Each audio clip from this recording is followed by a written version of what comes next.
As a person with a very deep voice, I'm hired all the time for advertising campaigns. But a deep voice doesn't sell B2B, and advertising on the wrong platform doesn't sell B2B either. That's why if you're a B2B marketer, you should use LinkedIn ads. LinkedIn has the targeting capabilities to help you reach the world's largest professional audience. That's right, over 70 million decision makers all in one place. All the big wigs, then medium wigs, also small wigs who are on the path to becoming big wigs. Okay, that's enough about wigs. LinkedIn ads allows you to focus on getting your B2B message to the right people. So, does that mean you should use ads on LinkedIn instead of hiring me, the man with the deepest voice in the world? Yes. Yes, it does.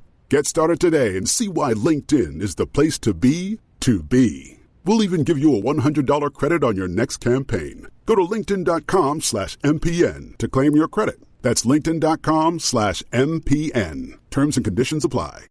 Entrepreneurs Enigma is a podcast for the ups and downs of entrepreneurship. So the wins and the fails that we all face being entrepreneurs, how we learn from adversity. Every week I talk to a different entrepreneur with a story to tell. I'm Seth Goldstein. Come with me on the journey. This is Entrepreneurs Enigma. Let's get started.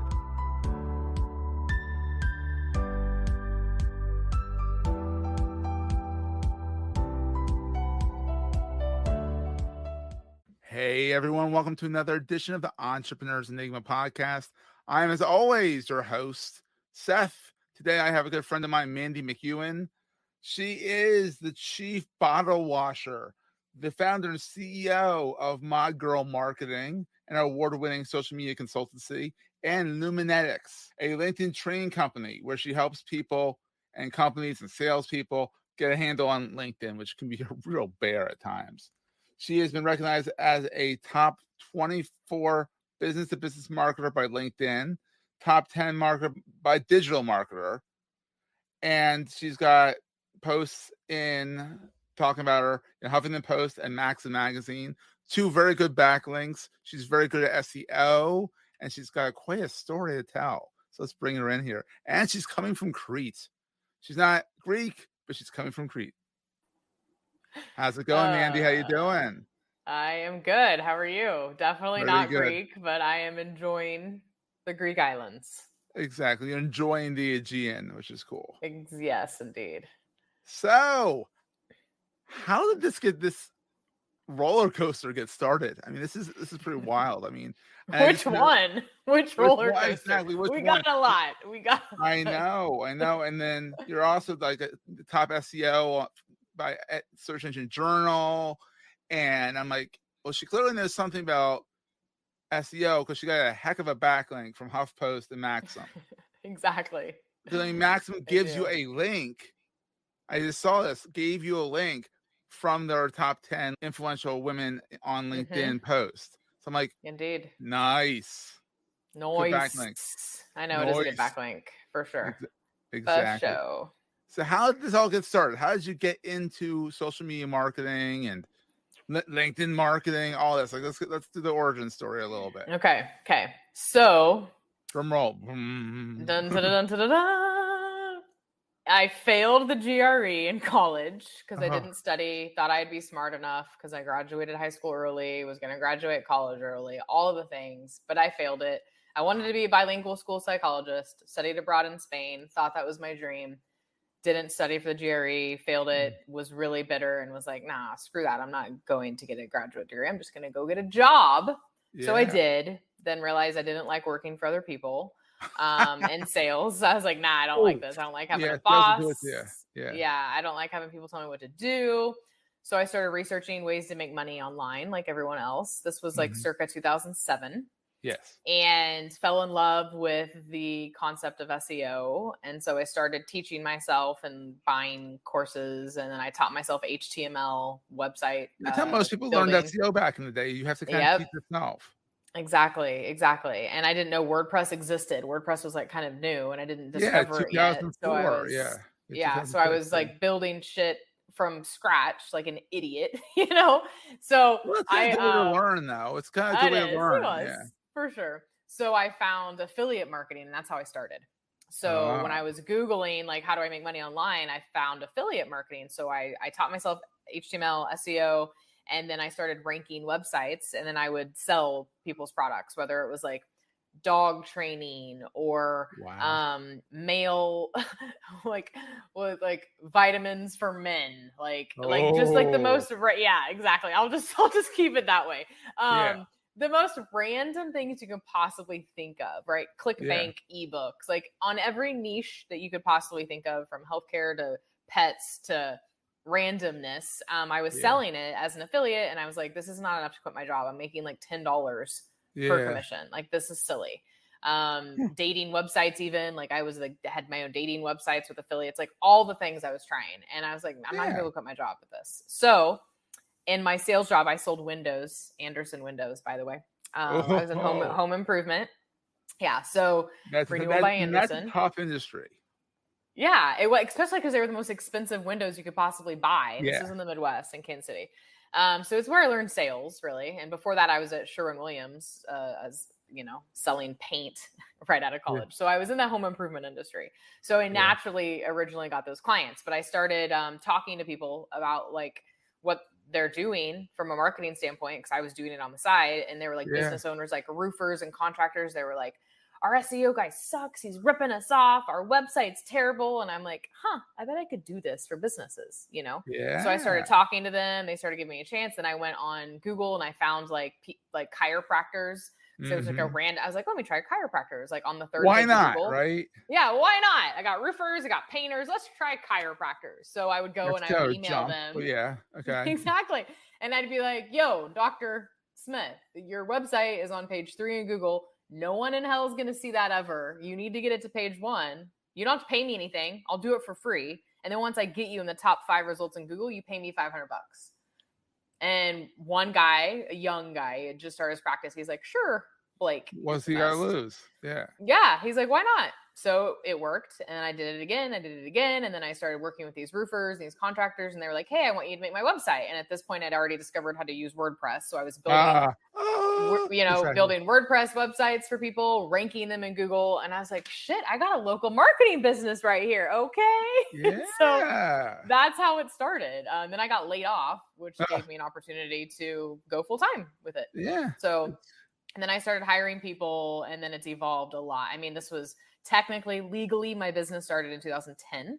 2 years legally, but I was doing, online marketing since 2007, right? Yeah, the IRS doesn't need to know everything. Exactly. They're not listening to this podcast or anything, We're going to take a quick break, hear from our sponsors, and get right back to the show. You may know you're listening to this show along the Marketing Podcast Network, but did you know there are other great shows on MPN to help your business? Tim Hines hosts a great podcast called the Marketing Starter Podcast. Tim, tell these fine folks what they're going to get when they listen. They're going to get great insights on how marketers can take an entrepreneurial attitude to what they do in marketing to be a little bit more successful. So I interview top marketers from all around the world, and heck, even some that are bottom and middle. It's really about marketers who embody the entrepreneurial spirit to be the best that they can be. Awesome. Where can people subscribe? They can, of course, subscribe on marketingpodcast.net, but they can also search for the show on all their favorite podcasting platforms, as well as visiting my website, which is tnhines.com/podcast. You heard him. Go subscribe.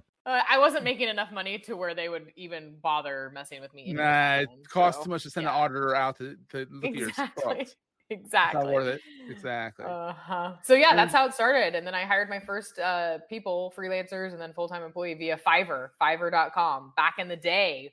I know your face is $5. When it was actually back when it literally was $5, like right when it launched, and it was like amazing because you could actually find like quality people really quickly there, for $5. And that's where my first freelancer and who ended up being my first full-time employee was Fiverr. Wow, that's awesome. I know, right? And then you made your way into Luminetics. Yeah. Well, there's a lot that happened before I launched. There's a lot there. So but I'll keep the short version.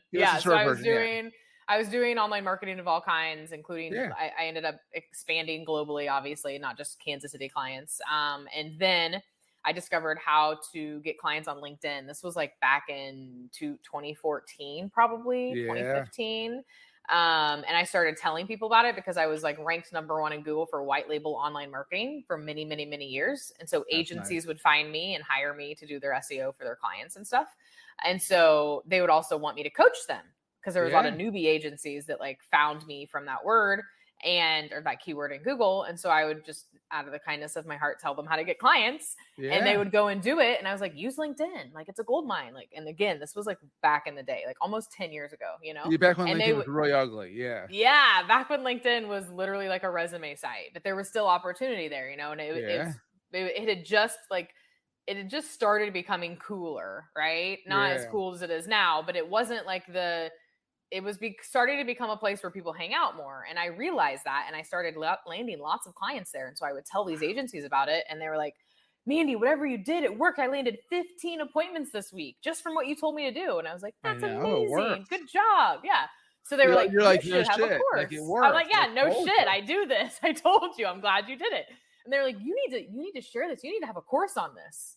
And I'm like, okay, why not? So that's what I did. Why not? Yeah. So I created, and then I fell into the course business for a few years, that's a whole other story. That could be a dumpster fire in its own right. That's a whole other podcast episode. And then I pivoted again. So I was already kind of known as this LinkedIn girl, right? And I had made a name for myself even with LinkedIn. Like LinkedIn started like including me in like their influencer articles and stuff. And this was several years ago, right? And so then I was like, COVID hit and all my plastic surgery clients couldn't pay me anymore because they were shut down. I was in healthcare. We had a lot of doctors, plastic surgeons, right? And I was like, well, shit, guess we need to go back to LinkedIn. You know, and we were already still kind of doing LinkedIn, but you know, the agency world, it's like, you came on my radar. You came on my radar during COVID. Okay. We talked for the first time last year, but I had you had been popping across my LinkedIn screen for about a year prior to that. And I'm like, who is this person? Because she knows what she's talking about. Who is this random And she's confident and she presents well. And I'm like, all right, well, I have to meet this person. And so let's have a call. And then here we are. And here we are. I love it. So yeah, that is when, here you are in America. And here I am in Greece on an island.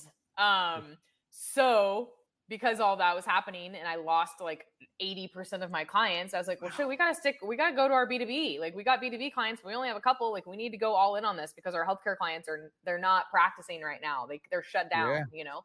So that's what made me like kind of pivot fully into Luminetics, which is what I created in 2021, just to separate Mod Girl, which is a digital social media agency, from LinkedIn training. You know, they're two separate entities. So that's why I created it. And I went all in because I was like, there's not enough people doing this. Businesses are clueless when it comes to LinkedIn.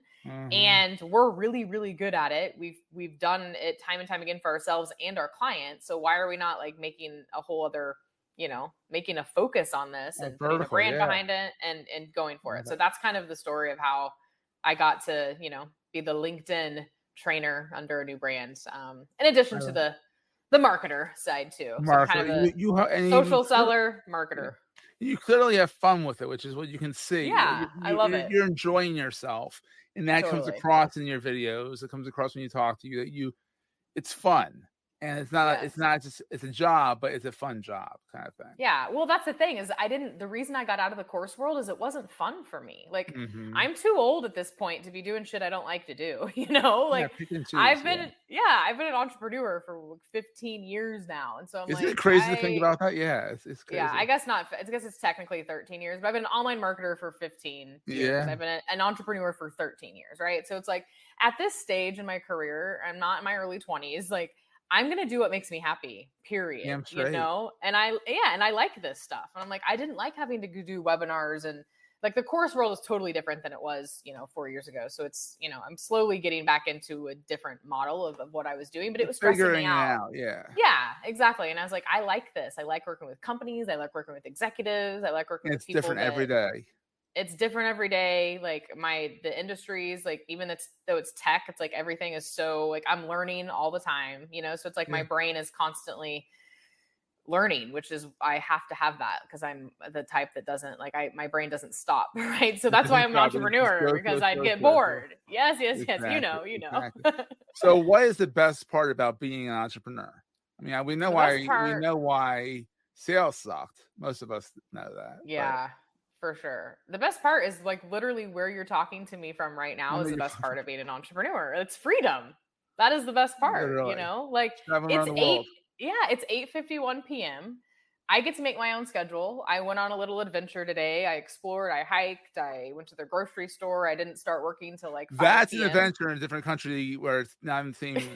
It's not even the same alphabet. Exactly. No clue what I'm getting half the time, but I'm like, oh, this looks good. We'll go with that. And it's like squidding. Yeah, for real. At least they have the Google like, when I need it, but or you can just ask people. I'm like, this doesn't look like sparkling water, but it's in a glass thing. It's not sparkling water. It's like, no, still sparkling there. Points. I was like, okay, thanks. That's what I needed to know. Thanks. Or vodka. Vodka, exactly. You come home, you pour They your got glass, plenty you of. chug it real fast. Like, whoa, Yes. that's pretty wild. Oh man. So yeah, that's my answer. Honestly, the best part is hands down the freedom to do whatever the hell you want to do, when you want to do it, work with whoever you want to deal with, not work with whoever you want to deal with, hire the exact people you want to hire, fire the people that aren't working out instantly. Like none of the corporate bullshit that you have to deal with politics. Like you don't have to deal with any of it. You know, it's great. But then on the flip side, what keeps you up at night besides like crazy Exactly. Greek weddings? What keeps me up at night is the same, like the flip side of being an entrepreneur is like it's always something. You're never done working. You're never ever done, right?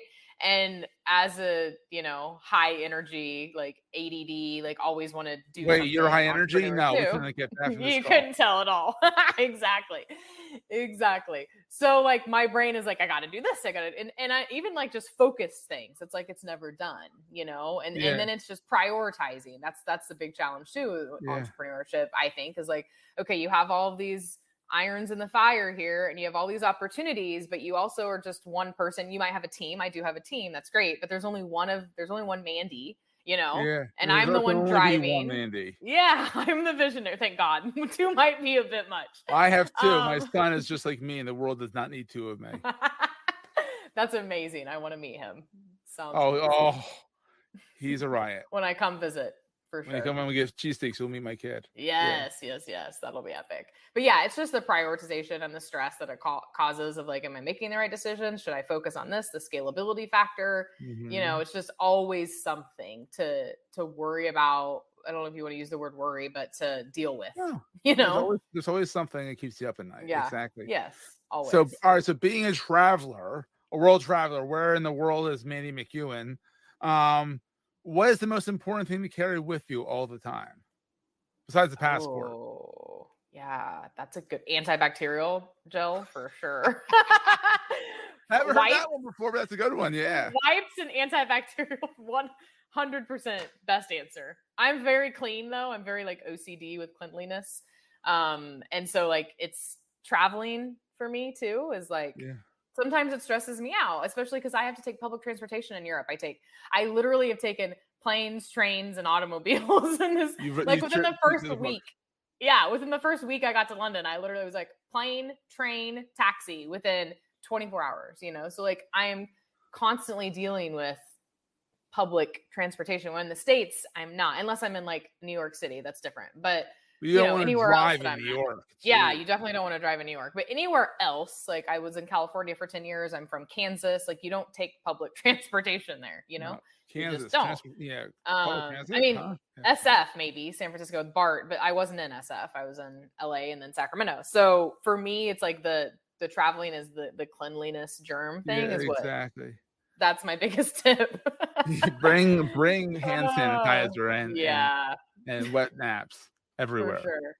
There's a lot though. Like there's a lot. Like you have to make sure all the adapters are right and you have the right cords and it's like. Have you ever fried an outlet by putting the wrong one in? Yeah, so I literally fried my hair wand in London because they're I don't even know how to explain this. Like their power is a lot more than ours, and I didn't have the little thing that protected it, and it fried it. So I had to go buy one in Athens, but it's a European plug. So now I have my own little curler for when I'm in Europe, I guess, because I can't use it in the States unless I get another converter to convert from the European to the. The traveler, the traveler dilemma. The life of Dora. It's never a dull moment. That's for sure. So we covered Carmen Sandiego and Dora. Love it. And Dora, yep. So where can people find you online, Mandy? Yeah, LinkedIn obviously is the best. So my handle is really? Yeah. I know, Mandy Modgirl everywhere, but modgirlmarketing.com is our company website, one of them, and you'll be able to find Luminetics from that as well. But yeah, I'm active on all the social channels, but LinkedIn is my jam. So it's your jam, absolutely. Yeah. This has been so much fun. I'm so glad we got to chat. I know it's what is it, like 9 there now? Because it's like it's 9. Yeah. I googled that before. I'm like, what's the time Eastern time to Crete?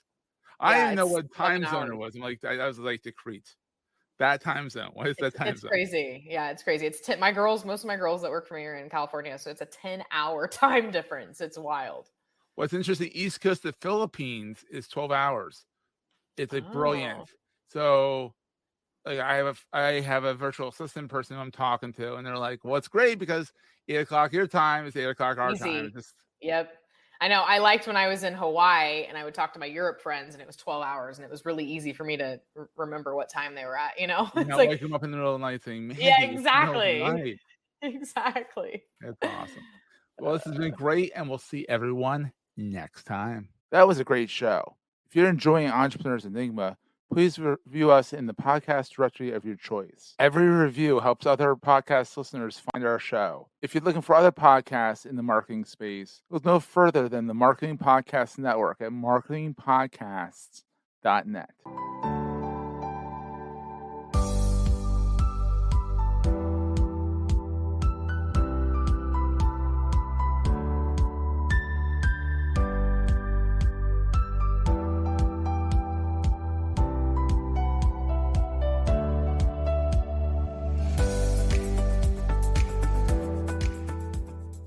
Goldstein Media hopes you have enjoyed this episode. You may know you're listening to this show along the Marketing Podcast Network, but did you know there are other great shows on MPN to help your business? Nick Westergaard hosts a great podcast called On Brand. Nick, tell us what these fine folks will get out of listening. On Brand features my conversations with smart marketers and agency professionals, as well as those working for innovative brands like Adobe, Ben & Jerry's, MasterCard, Salesforce, and more. Tune in and you'll learn how to tell stronger stories and build better brands. Amazing. Where can people subscribe? You can go to onbrandpodcast.com, find the show at marketingpodcast.net, or search for On Brand with Nick Westergaard wherever you get your podcasts. That's 2 A's in Westergaard. You heard him. Go subscribe. This podcast is heard along the Marketing Podcast Network. For more great marketing podcasts, visit marketingpodcasts.net.